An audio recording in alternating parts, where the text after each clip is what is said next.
कर रहे थे लोक के राज्य की विशेषताएं। उसमें फर्स्ट है राज्य मानव कल्याण का एक साधन मात्र है। सेकंड है राज्य का आधार है जन सहमति। थर्ड पॉइंट इसका है सीमित सत्ता वाला राज्य। आगे हम करेंगे स्वधानिक राज्य। स्वधानिक राज्य क्या होता है, इसमें क्या लिखेंगे हम। स्वधानिक राज्य के बारे में लोक क्या कहता है। लोक का कहना है कि लोक कहता है कि स्वधानिक राज्य एक प्रतिपादक है जिसके अंतर्गत विधि के शासन को अपनाया गया। विधि का शासन किसे बोलते हैं, कानून का शासन। मनमाने शासन को नहीं। मनमाना यानी कि अपनी मर्जी से कोई शासन नहीं कर सकता। लोक क्या कहता है कि कानूनी रूप से जो मान्यता प्राप्त शासन है वह शासन व्यवस्था अपनाई गई है, अपनी शासन व्यवस्था नहीं। लोक राज्य में विधि को महत्वपूर्ण मानता है। शासक तथा शासित दोनों को समान रूप से उचित विधियों के पालन का निर्देश लेता है। लोक कहता है कि जहाँ कानून का अंत होता है वहाँ अत्याचार आरंभ हो जाता है। ये क्या क्या लोक ने एक डेफिनेशन दिया है कि जहाँ कानून का अंत होता है वहाँ अत्याचार आरंभ हो जाता है। यानी कि क्या कहना है इस लाइन में कि कानून नहीं होगा, विधि नहीं होगी, शासन व्यवस्था सही नहीं होगी तो आपस में लूटपाट अत्याचार हो जाएगा। व्यक्ति एक से अधिक शासकशाली बनने की कोशिश करेगा, इसलिए उसने कहा है। तो आगे स्वयंसेवी और संकटकालीन शक्तियों के प्रयोग को स्वीकार करता है, लेकिन उसका कहना है कि ये शक्तियां कानून के शासक की ही पूरक हैं, विकल्प नहीं। शासक के इन शक्तियों का प्रयोग विशेष परिस्थितियों के अंतर्गत ही किया जाना चाहिए। अब नेक्स्ट लास्ट है निषेधात्मक राज्य का प्रतिपादन। निषेधात्मक यानी कि जिसे नेग्लेक्ट करना, यानी कि जो नेगेटिव है, जिसे निषेध माना गया, यानी कि जो मानने के लिए आवश्यक नहीं है।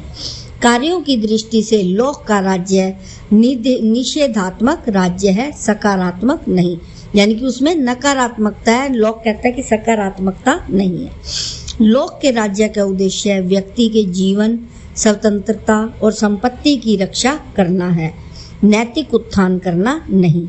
अपने लेटर्स ऑन टॉलरेशन यानी कि उसकी बुक है लेटर्स ऑन टॉलरेशन में उसने स्पष्ट प्रतिपादित किया है कि राज्य व्यक्तियों के नैतिक विकास की क्षमता नहीं रखता, न ही उसके द्वारा ऐसा प्रयास किया जाना चाहिए। अब आगे क्या दिया है, राज्य के विरोध का अधिकार। क्रांति या राज्य के विरोध का अधिकार। लोक क्या कहता है, क्रांति या राज्य के विरोध में राज्य का जो विरोध है वो किसको, अधिकार है लोगों को, जो वहाँ जनता रहती है।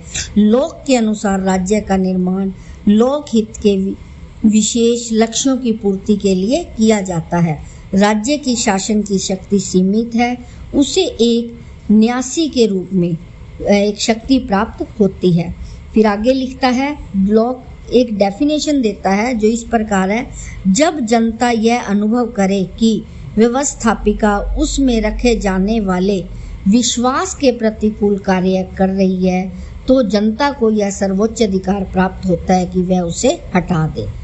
आगे क्या करेंगे हम, यह सरकार के रूप। सरकार के क्या रूप हैं, लोक ने सरकार के रूपों का उल्लेख संक्षेप में किया है। वास्तव में वह सरकार के रूपों की उपेक्षा उन सिद्धांतों को अधिक महत्व देता है जिन पर सरकार आधारित हो। जब तक सरकार जनता की सहमति पर आधारित है तब तक लोक के अनुसार प्रत्येक प्रकार की सरकार उचित है। यानी कि क्या है, जनता की सहमति पर, यानी कि सरकार जो है जनता के साथ मिलकर कार्य करती है तो वह सरकार उचित है। तो वह सरकार के 3 विभिन्न रूपों को भी उल्लेख करता है। यदि समाज व्यवस्थापक शक्ति अपने कार्य हाथों में रखता है, स्वयं द्वारा निर्मित कानूनों को क्रियान्वित करने के लिए अधिकारियों की नियुक्ति करता है तो वह सरकार जनतंत्रवादी है। क्या हुआ, यानी कि प्रजातंत्र। जनतंत्र किसे कहते हैं, प्रजातंत्र अथवा लोकतंत्रवादी है।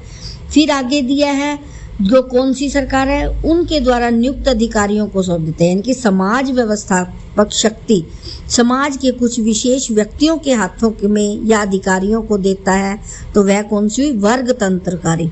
3 रूप हुए, फर्स्ट है जनतंत्रवादी, फिर है वह सरकार वर्गतंत्री, और यदि व्यवस्थापक शक्ति एक व्यक्ति को दी जाए तो वह कौन सी होगी? राजतंत्र। यानी कि एक व्यक्ति के हाथ में शासन होगा तो वो क्या होगा? राजतंत्र। लोक सामान्यता जनतंत्र का समर्थन करता है, क्योंकि उसका विचार है कि जनता की इच्छा का सर्वाधिक श्रेष्ठ रूप से पालन जनतंत्र में संभव है। आगे क्या लिखता है कि 1688 में गौरवपूर्ण क्रांति द्वारा इंग्लैंड में लगभग ऐसी व्यवस्था की गई थी। आगे आता है कानून, कानून, प्राकृतिक अधिकार और व्यक्तिगत संपत्ति। प्राकृतिक कानून क्या होते हैं? जो हमें प्रकृति द्वारा प्राप्त होते हैं। लॉक क्या कहता है? इसके में एक वार्कर एक डेफिनेशन देते हैं।